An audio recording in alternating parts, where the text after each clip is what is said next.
Now, whenever there is a chronic disease, there is automatically poor nutrition, probably because of a combination of decreased intake, because of poor appetite, because of the disease itself. Also, the disease process also impairs the absorption of the food materials that we're taking in. Because of the poor nutrition, the patient gets weak, his immunity reduces, and his ability to fight against the disease reduces. This further worsens the disease process and causes more severe deficiency in nutrition. So this vicious circle of the disease causing poor nutrition, which causes the disease to get worse, which causes poor nutrition again, this vicious circle just replicates itself, and it goes on and on until the person gets weaker and weaker, and finally the patient can even die. The only way to break this cycle is to improve the nutrition. And nutritional therapy is very, very important in the management of any chronic disease.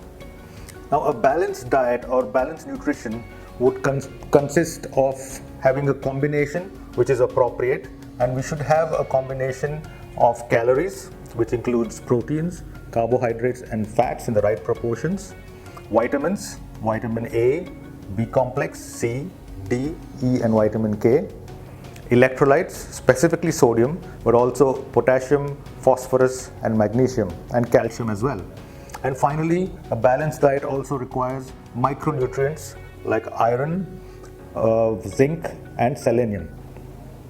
Now, nutrition is also extremely important in the management of chronic kidney disease, and there have been lots of people and groups and research groups who have been working on this, and they have drawn up several guidelines for the management of chronic kidney disease from a nutritional perspective, and applying nutritional values to improve somebody and to reduce and slow down the progression of chronic kidney disease.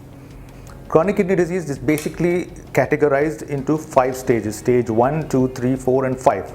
And stage 5 is further subdivided into patients who are on dialysis and patients who are not on dialysis, or pre-dialysis patients. Now, in stage 1 and 2, there is no specific dietary recommendation, and patients can eat what normal people eat. From stage 3, 4, and 5 onwards, the diet plays a very important role in management of chronic kidney disease. Here, patients are told to have a very low protein diet. They're supposed to have fruits and vegetables, and they take some amount of low sodium so that improves their blood pressure, and other electrolytes are controlled as per the blood tests. They also need to take micronutrients like iron and zinc. Those patients who are in stage 5 and who are on dialysis require very, very, very high protein intake. And these patients sometimes require even twice the amount of protein that a normal person takes. The reason why they require such high protein is because they lose a lot of protein in their dialysis procedure, whether it's peritoneal dialysis or hemodialysis. So these patients find it difficult, and it is sometimes extremely unpalatable to have such high levels of protein in the diet.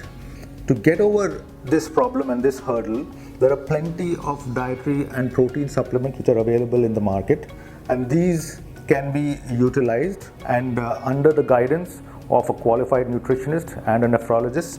And these protein supplements, dietary supplements, and other supplements can be used to tailor it to the needs of an individual patient. And